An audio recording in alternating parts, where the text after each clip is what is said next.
The views, information, or opinions expressed in this broadcast are solely those of the individuals involved and do not represent those of any other persons or entities. Furthermore, some of the activities discussed might be dangerous or illegal. Attempt them at your own risk.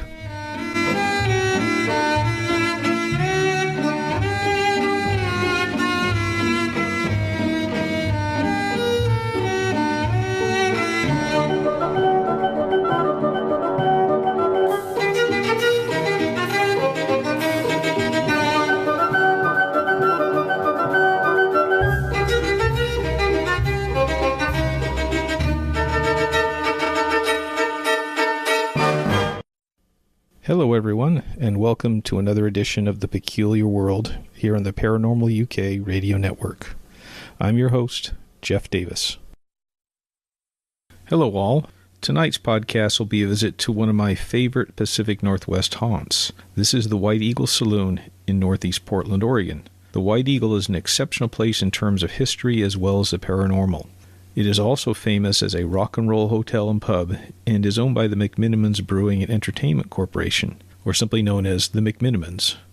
Now here's what Wikipedia says about both Mike, Brian, and their business. And as we all know, if it's on Wikipedia, it must be true, right? Brian McMenamin graduated from the school in 1980 with a degree in political science. His older brother Mike was already involved in several ventures involving taverns and pubs in the 1970s.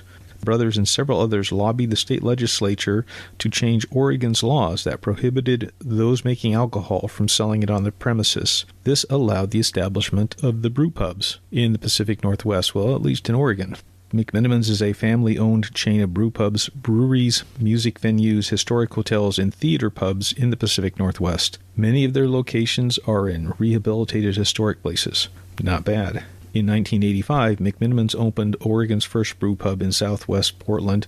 The company then entered the broader hospitality business starting in 1990 when they converted a 74-acre site that was one time the Multnomah County Poorhouse into McMenamins Edgefield. The company opened its 55th location in April 2018. Many of the McMenamins properties are haunted or associated with tales of the odd and unusual. Throughout 2019, they're sponsoring a series of monthly talks on the paranormal heritage of some of their properties. Most will be hosted at the Kennedy School in Northeast Portland. The Kennedy School is a former elementary school built in 1915. It closed down to students in the 1990s. The McMenamins bought it and converted the 57 classrooms into guest rooms and turned the cafeteria into a restaurant. They have a movie theater, brewery, bar, and gift shop. However, later in May of this year, my friend Rocky Smith will be at the White Eagle Saloon. Let me just read you a little bit about Rocky and what he does. Now, this is from his website, nwghosttours.com.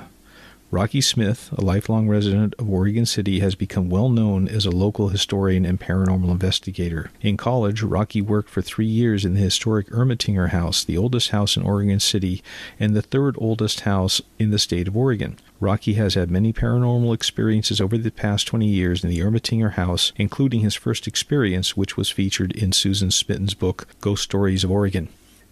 Now, me personally, I prefer my own books, and Ghost Stories of Oregon might have as well, because several times they cite me as reference for their own stories. Just saying.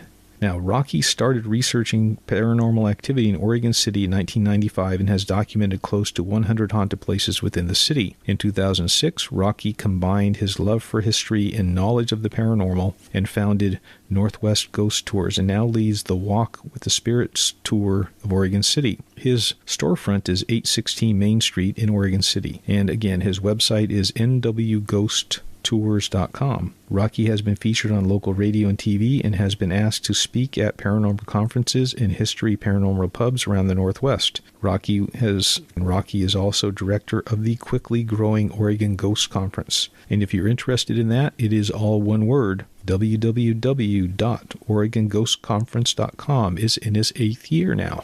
The White Eagle Saloon. I'm going to read excerpts from my book, Portland's Rose City Ghosts Volume 1, where I try and sort out historic facts from legends and ghost stories, events that happened to myself and other people. So stand by while I get my book out, okay? Page 78 of Portland's Rose City Ghosts Volume 1, The White Eagle Saloon. One of Portland's most famous haunts is the White Eagle Saloon, located in what was the town of Albina. In 1872, Edwin Russell, William Page, and George Williams laid out a town they called Albina, which was the first name of Page's wife. They sited their little town around a new ferry landing, and the little town grew quickly, especially when the train lines came in nearby. Russell Street had a reputation for being the tough part of Albina. 30 saloons lined Russell Street from the ferry slip east to what is now Martin Luther King. Eventually, the city of Portland annexed Albina. According to Chuck Hughes, who owned the White Eagle Saloon in the 1980s and 90s, there has been an eating and drinking establishment on the site of the White Eagle since about 1850. This seems unlikely since Albina was not laid out until the 1870s. According to Hughes, the original saloon was built of wood. Now, there might have been a smaller bar built on the site before the present White Eagle, even if it's not as early as the 1850s. The White Eagle's entryway has a Navajo pattern tile floor laid out on a concrete slab, which runs about half the length of the White Eagle. The rest of the White Eagle's floor is made of wooden joists and subfloorings. Surviving liquor board records for the White Eagle go back to 1906. It was known as the B. Sobolewski and Company Saloon, owned by Barney Sobolewski and William Risco. In 1909, at least one of the Riscos roomed at 118.5 Russell, which was the top floor of the White Eagle. Barney Sobolewski was on the rolls until 1914, when the Risco brothers apparently became the sole owners. The White Eagle has a separate entrance and staircase to the right of the main entrance on the ground floor. The Riscos lived on the upper floor by at least 1909. A few years later, in 1917, the tax rolls changed the use of the building from saloon to selling soft drinks. This is probably due to the beginnings of Prohibition. Even before Congress ratified the 18th Amendment in 1919, many states like Oregon had passed their own anti-alcohol laws. In 1931, Portland began the Great Renumbering, and the White Eagle got its present street number of 836 North Russell. That same year, with the repeal of Prohibition, it proudly became a beer parlor and restaurant. Chuck Hughes purchased or rented the White Eagle in 1979 and owned it until selling it to the McMinimans brothers in the late 1990s. Now, the White Eagle's darker history. The construction and ownership of the White Eagle is fairly well documented. The controversy comes from stories about the White Eagle in that it was a den of prostitution as well as a working man's bar. In these legends, the second story of the bar was used as a combination bordello and boarding house. The prostitutes allowed in the upper floors were white, while Oriental, I guess these days we'd say Asian, or black prostitutes were confined to the basement. Again, as in many other Portland drinking establishments, there were rumors of Shanghai tunnels in the basement as well. When the McMinimans purchased the White Eagle, their historian interviewed one of the Riscos. The man told the historian that his parents would never allow prostitutes inside their building, much less maintain a bordello. It seems likely that the real history is somewhere in between. When looking back at the historic nature of the Albina neighborhood, it seems likely that some of the White Eagle's customers had dealings with prostitutes. At that time, these men worked hard, drank hard, and lived hard. While they probably did not operate a brothel, if the owners of the White Eagle had not turned a blind eye, or at least winked when one of their customers wanted a room for himself and a girl, their patrons would have found somewhere else to drink. The history of White Eagle employee Sam Warwick is also hard to separate from the myth. According to one legend, Sam Warwick was abandoned near the tavern when he was a child. He had a cleft palate. Sam was more or less adopted by the Risco family and worked at the saloon, helping where he could in return for room and board and a small salary. In the 1950s, the Riscos were closing off the upper floor, and Sam was worried about finding a place to live. He thought he had found a place, and that night before he moved, he went to bed and died in his sleep. His possessions were left in his room, and then they shut off the upper floor. According to others, Sam was an adult when he came to the White Eagle. He was an excellent cook, but had a weakness for the bottle. When he went on a bender, he would disappear for days or weeks at a time. When he returned, he would go back to his kitchen until the next time the bottle called. He was in his 60s or 70s when he died. The Riscos probably lived in rooms 1 and 2 in the front of the building. A common door joined these rooms, and room 2 had a small built-in closet. I guess that room 1 was their sitting room, and room 2 was the bedroom. The room backing onto room 2, now number 3, also had a small closet, suggesting it was built for a long-time boarder. Several people suggest that this was Sam's room. Author Jessica Samuelson saw a TV spot on the White Eagle and wrote a story where her fictional heroine visited the White Eagle and saw a ghostly repeat of a murder there. In the story, her heroine watched a prostitute named Rose murdered by her alcoholic boyfriend Sam. Her story was published, but some newspapers left off the disclaimer that it was fictional. People have posted it on the internet with the same omission. One of the wonderful things about haunted houses, for authors, is that as time goes by, the number of ghost stories continue to grow. Now, this is especially true of the White Eagle. I can only briefly summarize some of the older stories from the White Eagle here. I'm afraid that to learn more, readers will have to read up on my earlier books, or, since a couple of years have passed since I wrote this book, go to the internet because it must be true. Chuck Hughes told many strange happenings at the White Eagle in the years he owned it. In the ladies' room, more than one customer would be using one of the stalls when a piece of toilet paper would fly over to the other stall. After a fun and active toilet paper fight, the customer would prepare to leave, only to find the other stall was empty. But the weirdest things happened in the basement and the upper floor. Now, the entrance to the basement is through the kitchen. One of the employees was standing at the head of the basement stairs when she felt something push her. The woman fell to the foot of the stairs, well, halfway fell, half floated, and landed unhurt at the bottom. When she looked up, she watched a mop and bucket float down the stairs toward her. One man was carrying supplies in the basement. He walked by a large freezer with his arms full of food. As he passed the freezer, one of the doors opened and hit him in the back. It was a large restaurant freezer with doors that automatically latched when closed. It is possible that the last person who opened the freezer did not close the door completely and it did not latch properly. Chuck Hughes used to go onto the second floor, which was condemned when he owned the White Eagle, to adjust the heating system. People claimed to have seen a woman standing in the front of the windows to room 2 looking outward, and they have surmised that that was Rose. He used to let curiosity seekers onto the second floor. One group could not get a door open no matter how hard they pulled on the doorknob. Oddly, after they gave up, the door opened on its own. Unfortunately, another group broke into several rooms and stole items like Sam's clothing, as well as the room numbers and doorknobs. So when you go up there, you may well see that the numbers on the doors are not the original numbers. They have a different style. I visited the White Eagle with a female friend in January of 2000. She knew that strange things had happened in the bathroom, but was not sure what to expect. She was using the restroom when she heard a metallic snick. She was surprised because she could not see any feet in the stall next to her. There was no other sound. She looked around the stall and discovered that it was not the lock on the stall next door that had locked or unlocked. It was her own stall door that had unlocked itself.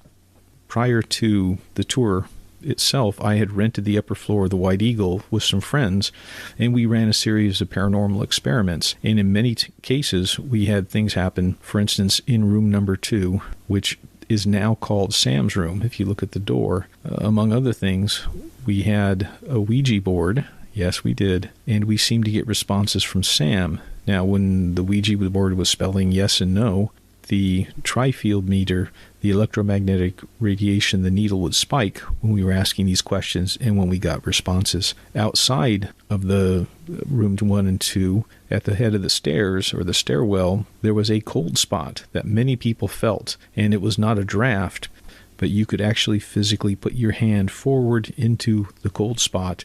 So we had many, many things like that happen to us, and I will leave it at that, because there's plenty else to talk about. For instance, talking to Rocky Smith. Okay, everybody.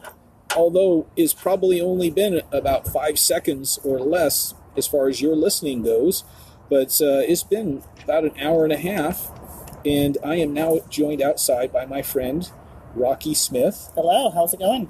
And Rocky, I will... Elsewhere in the prologue for this, I have read out a little brief biography on Rocky, but very brief, I hope. No, not short enough. I'm gonna sit here and praise Rocky a little bit.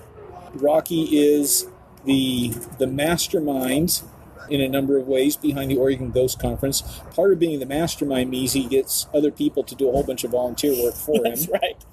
And he had the vision and the courage to take the Oregon Ghost Conference out of Oregon City because it outgrew it over to Seaside. And it was my privilege the last couple of years to work for Rocky, giving ghost walks on the promenade at Seaside. And this year we also enlarged to include a ghost walk in Astoria.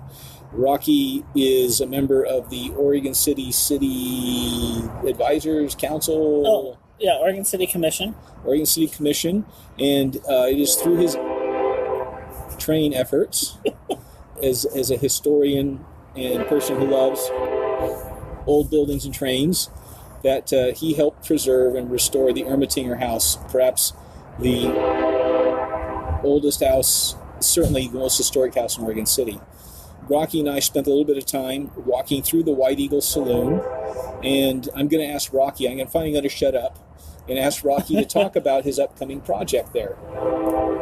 So we're here at the White Eagle. I asked Jeff to come join me to give me a little bit of the history, and I'm doing a little bit of research because starting May 20th, I'm going to do a part of their history pub series, I guess. It's a kind of paranormal pub, but it's going to be Spirits of Stumptown, where I'll kind of have a different talk every month on a theme about Portland ghost stories, the past, paranormal. And so the first one, May 20th, is going to be about the White Eagle Saloon and hotel and the history. Oh, so let's look through this and see how we want to... Okay, now what Rocky's looking... What are you looking at, Rocky? Oh, you're still on. Yeah. We're still live? Okay, oh my God. When I was here actually I was here about a month or so ago, walked around, talked with the staff. We were meeting about the plan for the history pub or the paranormal pub. White Eagle wanted to start their own kind of paranormal pub, a smaller version of it, more intimate and more focused on Portland and its history and ghost stories. So they asked me to help with it, and so that's kind of exciting. The White Eagle and like Edgefield, where people are like, these are the hot spots. These are the places where routinely you hear the same kind of stories, or you have people have experiences in the same places. And I'm going to interrupt a little bit. And oftentimes the people don't know anybody else has had an experience in this very same room. Then Right. They stay there. They come down and talk to the staff and say, "Oh my God, it happened to you too." Right. And so when I asked White Eagle about the ghost book, they didn't really have one. And so they started a ghost book, so we have their ghost book here. Ah, and I got also some food. And he's actually setting the food down in front of me, not you. Thank you. Yeah. But you've already eaten, so don't even try it. You can have a couple fries if you want. Thank you so much. Do you want a beverage? Water would be great. Thank you. I'll grab you a water. Thank you, Thank sir. you. I don't know. You see, some of this actually might go into an outtake. Some of it, well, what happens We'll have is... we'll have outtakes. We'll have like a blooper reel. Well, what's one of the things, and again, depending on how long we run, how short, I try and keep secrets from my audience, but not that kind of secrets. Anyway, Patreon accounts. People listen to the podcast, which is free, but what happens if I happen to be short on money? Because after all, people don't generally pay ghost hunters anything more Right. than spiritual rewards. So there's a kind of a funding site called Patreon where, and I recommend you do this too at a certain point, you have Patreon sponsors and they pay X number of dollars a month, but they get extra content such as outtakes, blooper reels, behind the scenes, Oh wow! photographs of me picking my nose, that Rocky kind of eating stuff. fries. That's right. Yeah, where's Jeff's Patreon account? We want to sign up now. It's coming. Email me, jddavis@rocketmail.com if you're interested in Patreon. Okay, now back to Rocky. He is eating, what is this disgusting looking stuff? These are Scooby snacks, Uh-huh. which is fitting because Yeah. Scooby Doo Yeah, where and are you? ghost hunting. And French fries. So they're really mini corn dogs. Uh-huh. And ketchup and fries. And everybody knows good ghost hunters don't ghost hunt after drinking alcohol. And so, I don't know if you know this, but the only thing that scares me more than ghosts is ketchup. Uh-huh. So I'll take the ketchup away. Yeah. So Rocky's having a cola, and I'm having water. That's because I've already had 2 beers. Actually, I mean, ghosts don't scare me. I mean, there's clearly been moments where I've been in a place where I thought, oh, I need to not be here, or I need to leave. But I think actually I'm more nervous about tonight than I have been in a lot of places. Really? Because I'm definitely staying the night in a room that is said to be very active, and most everyone that stayed there has had experiences. I rarely have experiences when I'm staying the night in a place like that, so I'm curious. I'm kind of, not scared, but I'm interested, and I'm like, okay, do I just stay up and kind of walk, or sit there all night and wait for something to happen, or do I try to sleep and have myself woke up in the middle of the night? I don't know. I see you shiver with anticipation. Yes. Patience. What room are you staying in, Rocky? So room 3, and it's not the one labeled Sam's room, but as we talked, apparently is actually Sam's room. Yeah. If you go to my website, ghostsandcritters.com, and search through the website, finding references to the White Eagle Saloon, because it is Portland's most haunted haunt, anecdotally, which is, I was told this by a previous owner, his name is Chuck Hughes, that stuff used to disappear out of Sam's room and go into other people's rooms. And that was room number 3. If you stay there now, room 2 is labeled Sam's room. But there's some interesting similarities, though, between rooms 2 and 3, which is... The closet. Yeah, the shared closet. You can eat some. I can have a Scooby snack? Yeah. Thank you, Reggie. So the White Eagle Saloon, this upper floor, the owners would have had rooms 1 and 2 as their living quarters, bedroom and living room, and they have a closet. That's in room 2, and room 2 backs onto room 3. Right. That's the only other room with a closet. So here's actually on one of the log books, one of the stories says, and it's not labeled other than the year. I know this logbook's new, but this is someone that stayed here in 2013, must have just wrote this in here. Stayed out late, having a blast, got back to our room. The sink was running, so I turned it off. This is room 2, which is the one that's labeled Sam's room, but anyway, it goes on to talk about the evening, but kept feeling something, a general bad feeling of the closet. Tried to ignore it. So I fell asleep, didn't wake till morning.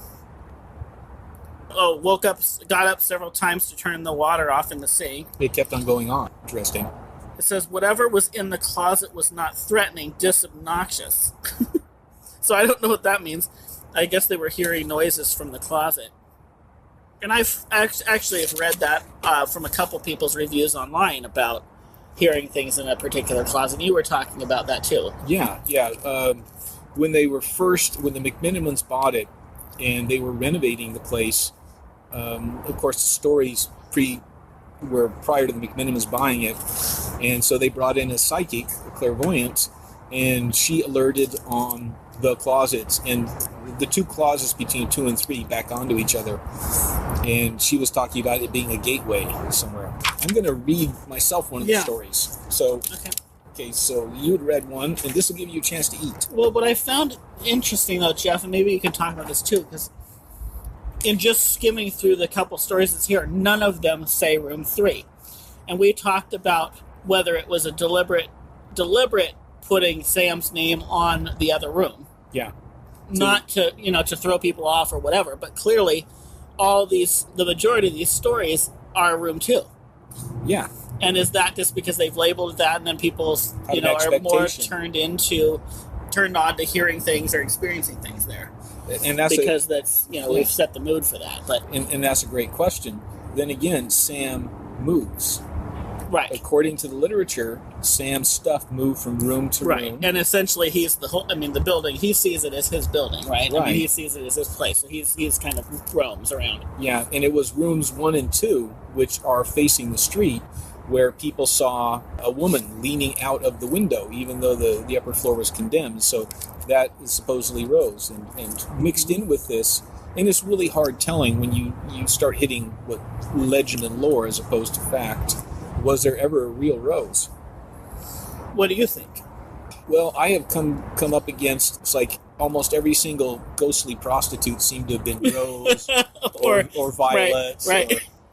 So that part I don't know. Now, what is interesting, too, though, is there are only a handful of stories in this book, folks, and they do mention room 2, but what is interesting is nobody is actually saying Sam. Nobody's saying Sam came to me, or I was in Sam's room. They're just saying room number 2.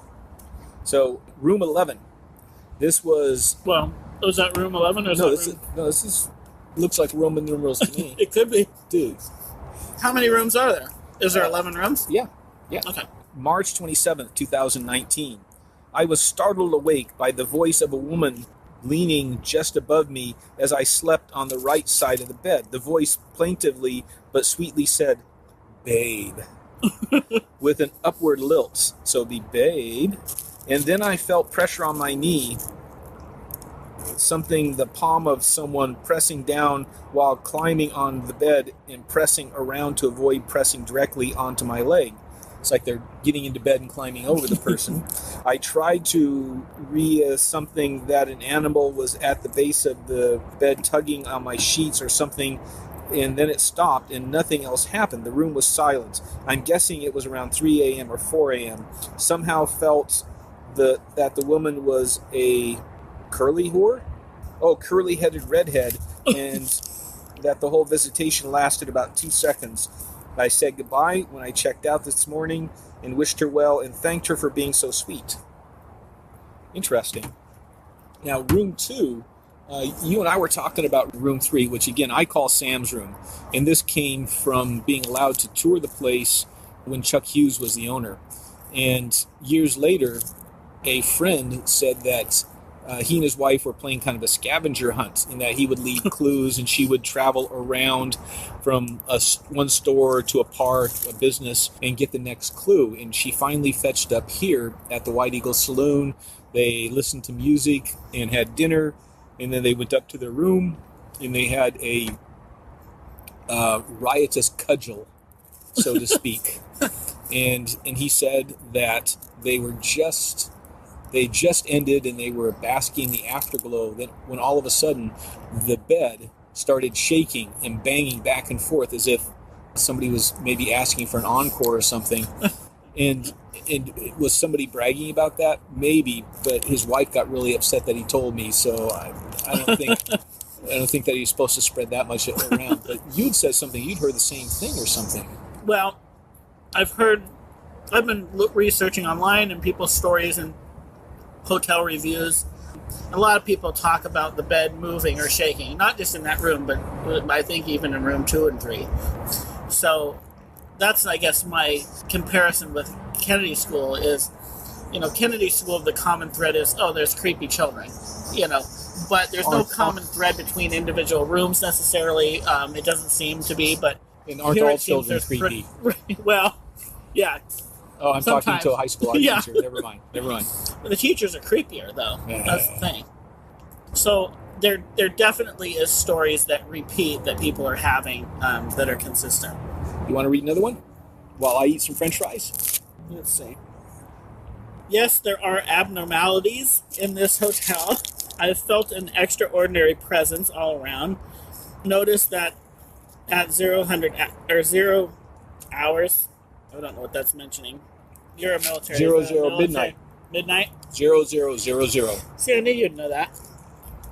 I know these things when you were a A teen. tremendous change in temperature to the extent that it gave me chills. Well, you talked about that too.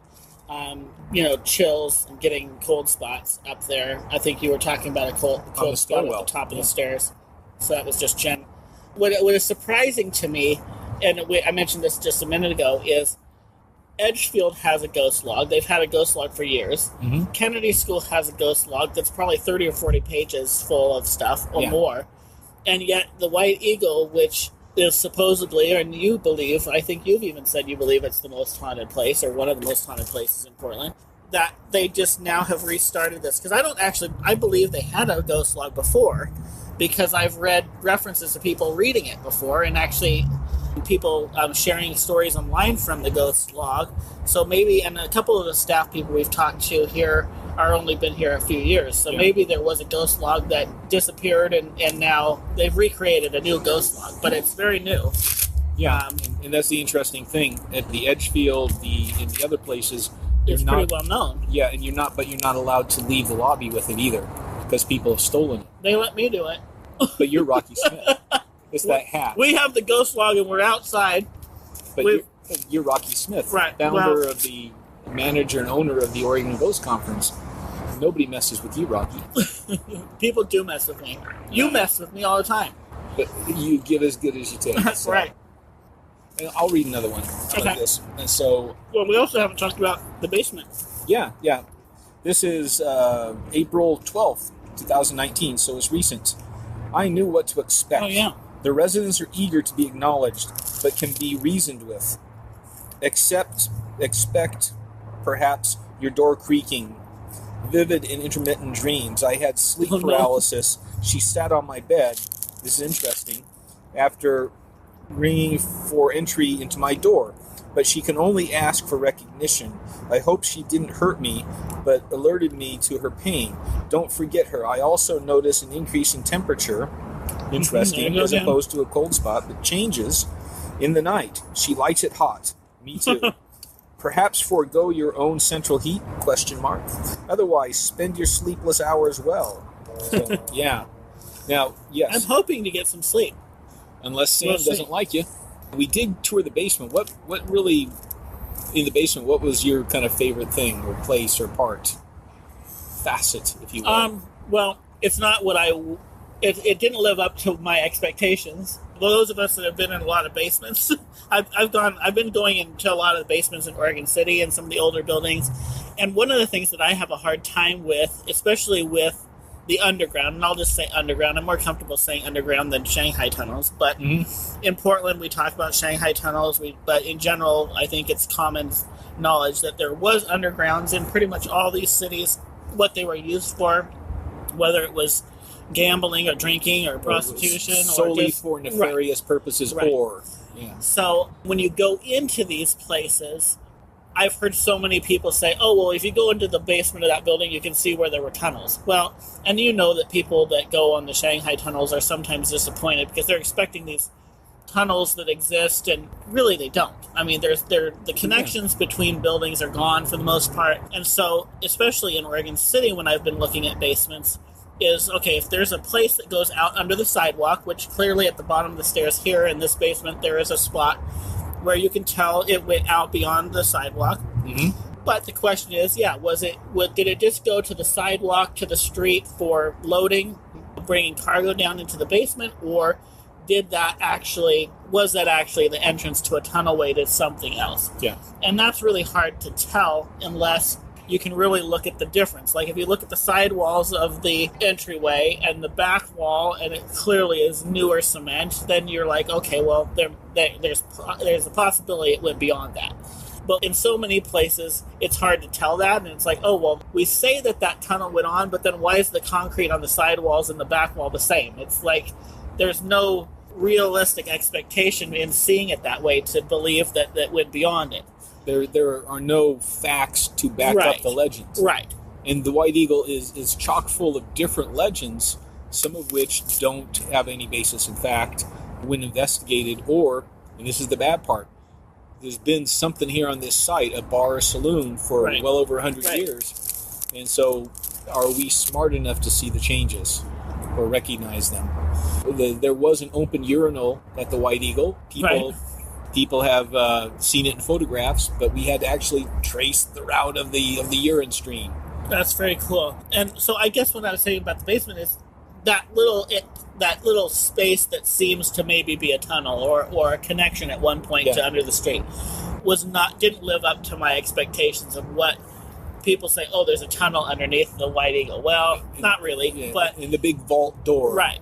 So actually, the place that I thought was the coolest place was really, I guess, what is the hallway between the two sections of the building, where you see kind of the old brick and the old doors, and that to me was, there's so much stuff stored in the basement, and so it's being used for kitchen prep and storage and all of that. But when you get into that central corridor of the basement, you get a real feel of the time period. You get it's most intact, and just visually and I took tons of pictures of it because to me that was the visual impact of, wow, this is a cool place. Yeah. But it sure didn't. I was really excited to go in the basement tonight. It was cool. Yeah. And I have a better understanding of the relationship of the building and the history, but I don't know that I felt a lot. I got a little bit of headache at the bottom of the stairs. That went away, so it was definitely, but I didn't feel as strong of a feeling in the basement as I did upstairs. Yeah. Rocky is a budding clairvoyant. You came I don't know what I would label it. I definitely feel like I'm an empath. I mean, I definitely pick up feelings and emotions. Yeah, I haven't labeled it yet. But I definitely have some abilities to pick up. Well, leave it to me. I'll label you. Okay, good.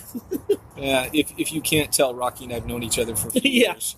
Yeah, you're absolutely right. And it is interesting, too. I think there's a subconscious, unconscious expectation on everyone's part to think that the basement of the White Eagle is completely abandoned and cobwebby and maybe bats. Right. And that's not so. It's a working restaurant. And so they store stuff there. I mean, the size of the potatoes they had for making French fries, Yes. like one potato is like 3 pounds in size. So yeah, that kind of goes contrary to anybody's expectations about it's haunted. It should have cobwebs and there shouldn't be anything there but one chair that's on 3 legs or something like that. Right. But if you have a paranormal experience in a place that is very mundane, I tend to trust that more because you're not scared to begin with. And the atmosphere isn't adding to that. Yeah. Yeah. So Well, I think that's some of the, people ask why we're so fascinated about it. I mean, the more people I meet, especially through the ghost conference, because people still ask, and they ask you all the time, do you believe in ghosts?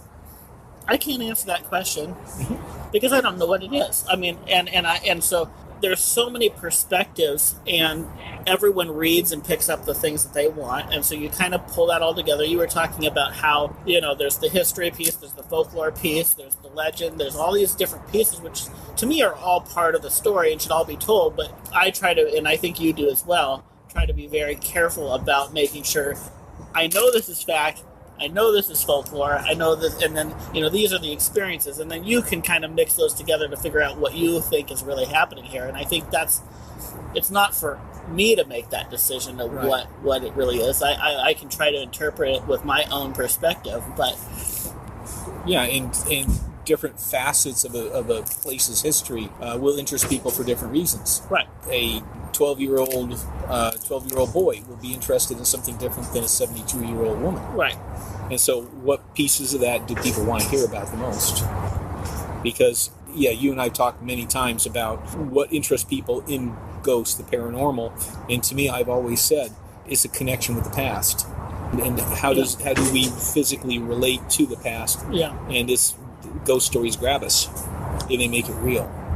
Well, and I think, there's so much that can add to that. If you go into a creepy building, there's that expectation that it's more haunted than a brand new building, which we know isn't true. Yeah. We know that doesn't seem to have anything to do with it. So there's a lot of things that can trick. Well, like for me, I've never stayed here the night. I'm already nervous about it. There's no reason for me to be nervous about it, but it's because of this expectation and what people have said before about these particular places. So I'm already going in with kind of a bias, which is not a good thing. And I guess bias is not the right word, but we were up there for a period of just a couple minutes in my room, checked into room 3, opened the closet, the scary closet that everyone says is haunted. The gateway to another existence. And we closed the closet, talked a little while, and then the closet door clicked. Whether it was and so we're like, oh my gosh, or... what was that? And so, I mean, it could have just settled because the lock hadn't closed all the way or the door hadn't closed all the way. But because we are tuned into it, now anytime I hear that closet throughout the night, I'm going to notice it and I'm going to make a connection to it. It doesn't necessarily mean anything other than maybe the closet wasn't all the way closed or something. But yeah. Oh, so are you going to perform any experiments? What gizmos did you bring with you? Well, I bring my equipment. I brought some equipment. I brought K2 meters and EMF detectors and, those basic kind of things. But I don't use them a lot. I mean, I might put them out and walk around. But to me, so much of it is just a gut feeling. If you have a gut feeling or have an experience that you pick up on your own, just intuition and or visually or, audio, and that connects with a flashing light, then that's a little bit more. But to just say that green light coming on or an orange light coming on is there's a ghost there. And I think actually there's so many people, maybe, and you can talk about that too, we've talked about this in terms of, is it the TV realm that causes that? But I think there's a lot of people that believe that this equipment is designed to detect ghosts. Well, we all know that that's not what this equipment is. This equipment is actually probably more so to disprove ghosts. It's, is it electrical? Is it electromagnetic fields that we're picking up? Is it, temperature changes that we're picking up? That's just telling us kind of what's there, but that's not telling us there's a ghost there. Right, because we don't have a real... Well, one, nobody's ever proved ghosts exist. Right. They have not proved they don't exist either. It's an open question. If you follow the scientific method, which says you gather facts, you form a hypothesis, then you test the hypothesis, and it is more important to actually try and disprove the hypothesis than to prove it. Right. Circumstantial evidence is fine, but if you find anything that contradicts your hypothesis, you take that and you refine the hypothesis, and then you retest and refine and retest. And far too many people confuse circumstantial evidence with scientific evidence. Right. Okay, I'll get off the soapbox. But I mean, I think that's part of why I find it all so fascinating, because there are so many parts of it. I mean, really, I go more to the history piece of it. I am not, which is why when people say, oh, well, do you do investigations? Yeah, I do investigations, but my investigation is going and checking out a place, getting a gut feeling for it, hanging out, maybe having some equipment out, but it's not an investigation. I don't want it to be a job. Yeah. Right? My job is to tell people stories and tell the history and to know the history and to try to get a connection to the past. That's my interest. I'm not really here to try to disprove or try to antagonize something or cause something to happen. I just want an understanding of it. And you know that's because of my connection with historic buildings, that we're telling the stories of the past and the people that were here before us. And, you know, the only way that those people really are gone if we stop talking about it. Right. And when you see a building, and this is, we have a city council meeting coming up, city commission meeting coming up this week, where we're going to talk about demolishing a building in Oregon City, which I'm clearly not in favor of. And I don't think it's going to be demolished, but in the past it's been talked about. It's an old kind of community building that hasn't been used, but it goes back to the early 1900s, 1920s. But it's a building that has basically the identity of a neighborhood that doesn't exist anymore in terms of the name. So the name is not used anymore, but the name is still on the building. And my point is, once that building's gone, the entire identity of that neighborhood is gone. And, you know, when you take a building like this with the White Eagle and you can look at a photograph, black and white photograph from the early history of this building, and then look at the same photograph and see the same light fixtures, see the same bar, see the same tiles, see the same details. Yes. Yeah. Okay, just making sure. Yep. You know, this part will stay in. When you see those details, and then you're in 2019, and you're like, oh my gosh, that's the same. Yeah, well, we were looking at the same glass, the glass display cases, and we talked about this at Christie School. You know, that little shoe shine, this little panel comes out of the wall, and you look at these photographs.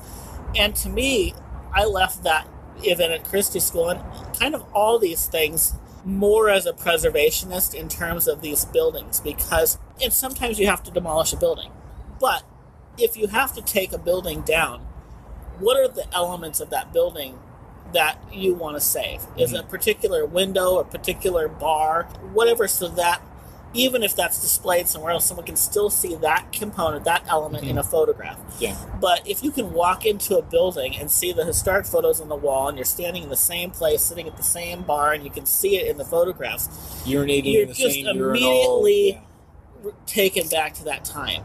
Yeah. And I just love that, and I know you love that too. Yeah. It's far more of an interest to me than trying to antagonize or get something to happen. Yeah. You know? And to me, if something happens in a room that makes you uncomfortable, it's because you're doing something wrong. Well, we're almost at the end of our time. So one of my questions to you, Rocky, are you going to ghost hunt with the lights on or off? Well, I don't know how late I'll stay up. I'll probably stay up for a while. But yeah, I'm trying to think.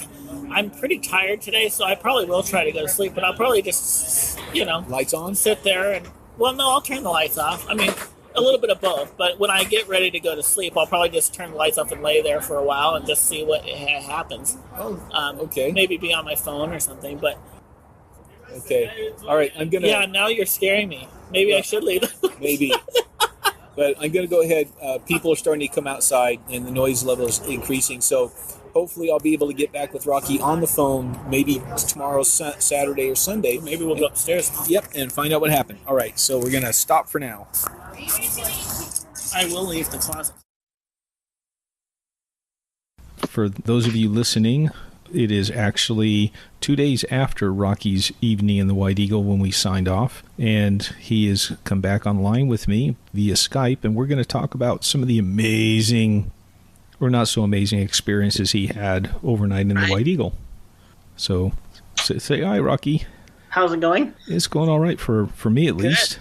Good. Now, you remember, it's been 2 days for us.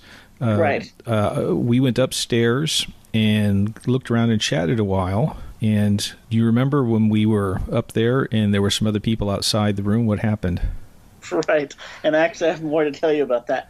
Yeah, one of the things that was very clear to me in staying at the White Eagle is that pretty much everyone else staying there also knows or suspects the place to be haunted, and so they constantly talk about it. So the moment that we were in the room kind of talking about the history of the building, we could hear someone outside in the hallway, just outside the doorway, talking about the history, or at least talking about the fact that the building was haunted. And one of the people in this small group, I don't know if there was 2 or 3 people outside, but they talked about room 3, and they were kind of right outside the door talking about how that was the haunted room. And so, yeah, we kind of overheard them talking out there in the hallway about it. We did more than that, though. Come on.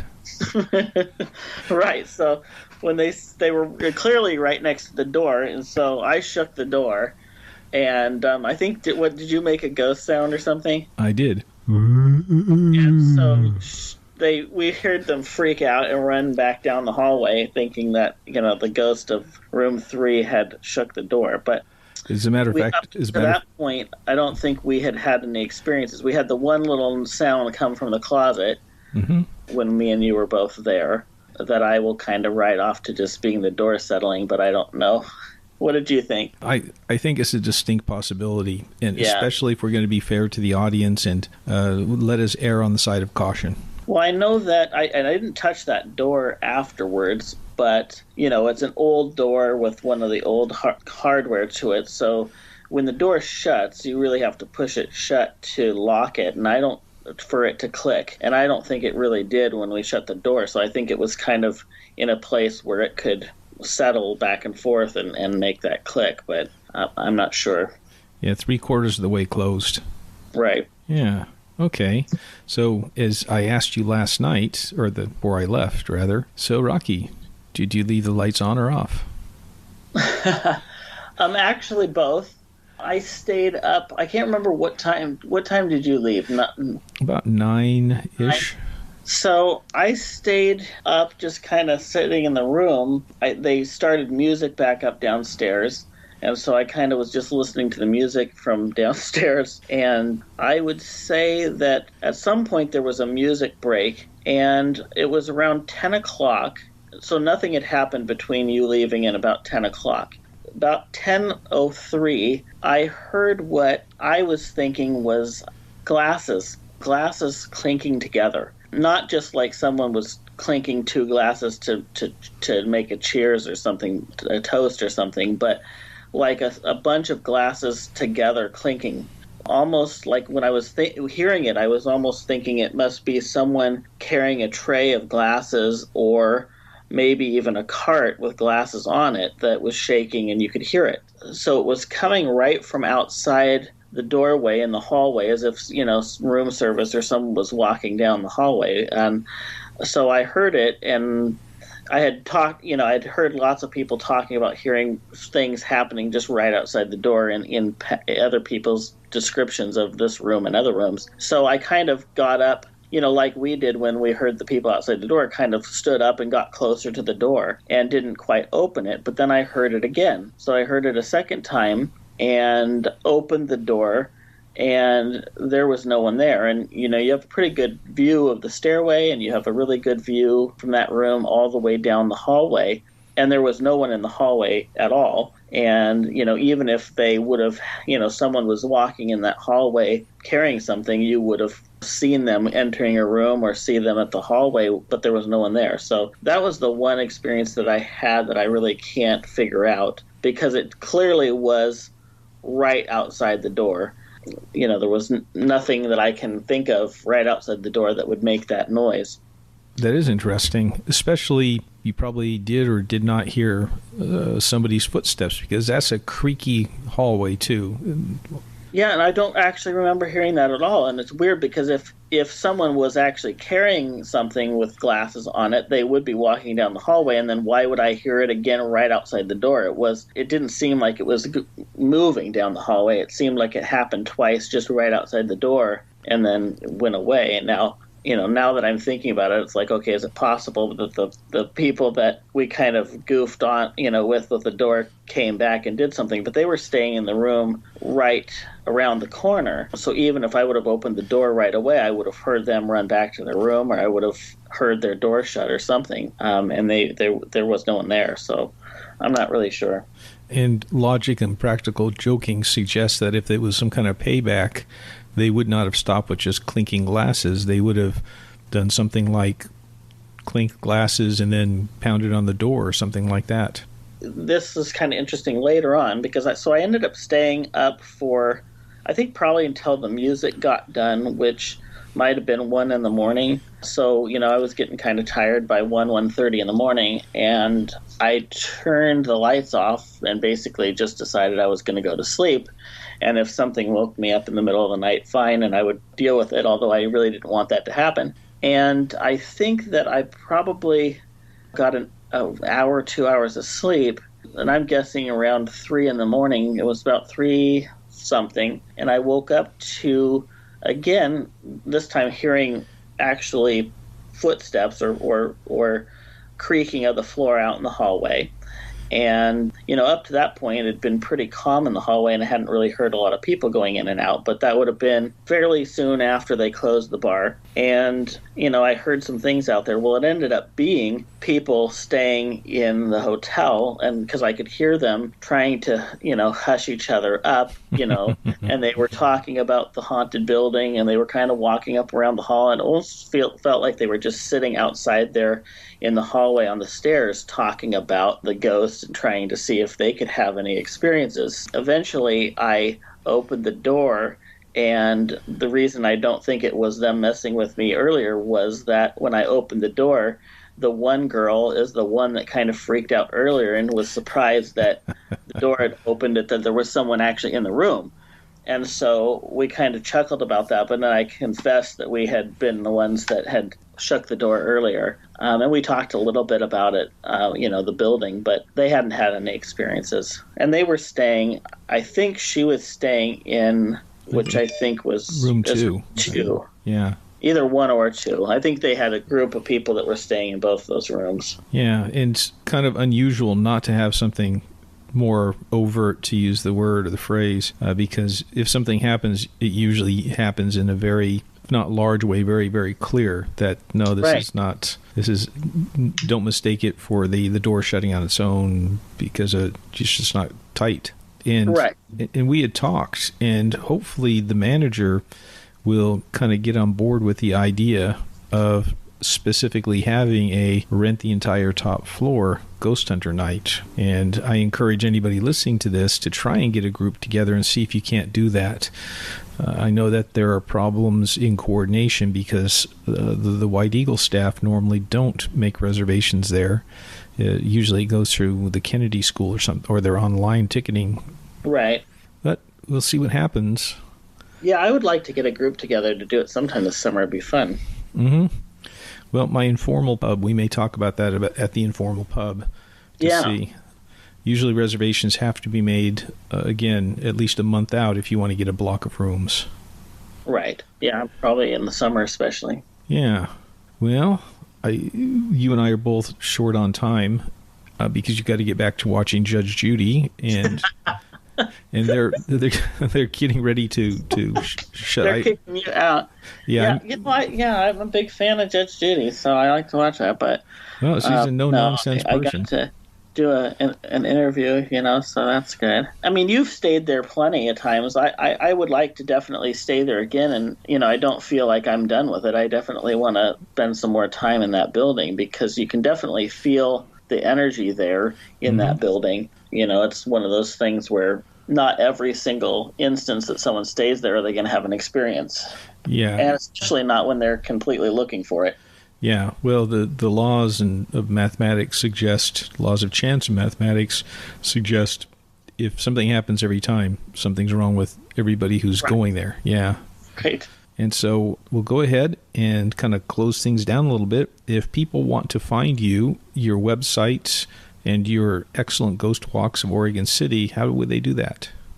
So I have several websites, Northwest Ghost Tours or HauntedOregonCity.com. So for my Oregon City tours is HauntedOregonCity.com. I'm going to be starting tours in June, and my tours will go pretty much through Halloween, and then I'll be doing Christmas tours as well this year. And then, of course, OregonGhostConference.com. Mm-hmm. So I thank you. Any final thoughts for everybody listening?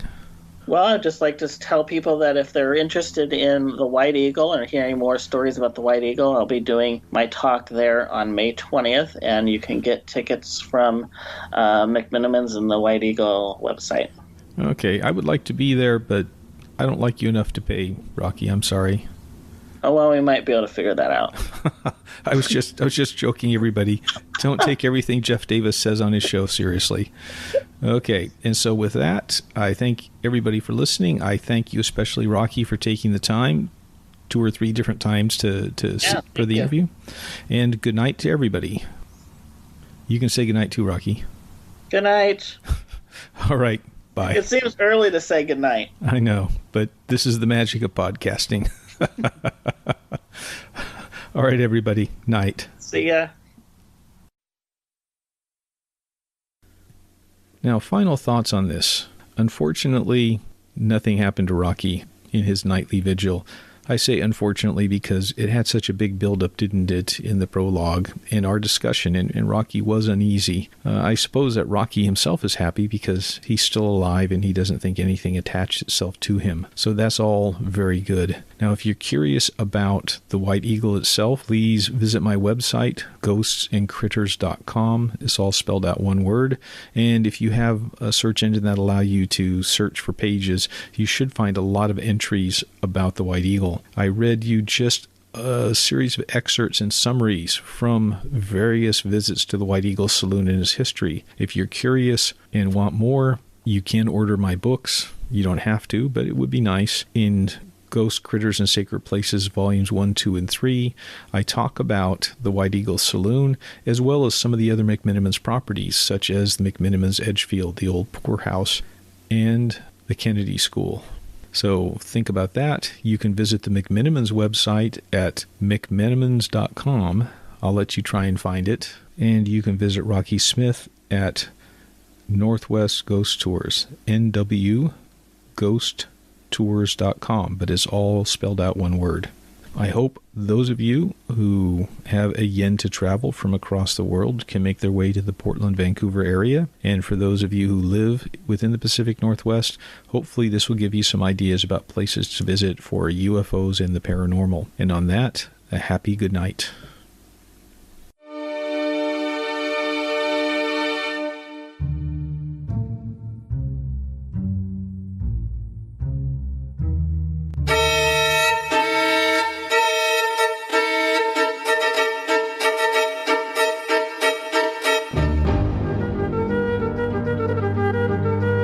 Theme music has been Dance Macabre by Camille Saint-Saëns, performed by Kevin MacLeod, www.incompetech.com, licensed under Creative Commons by Attribution 3.0.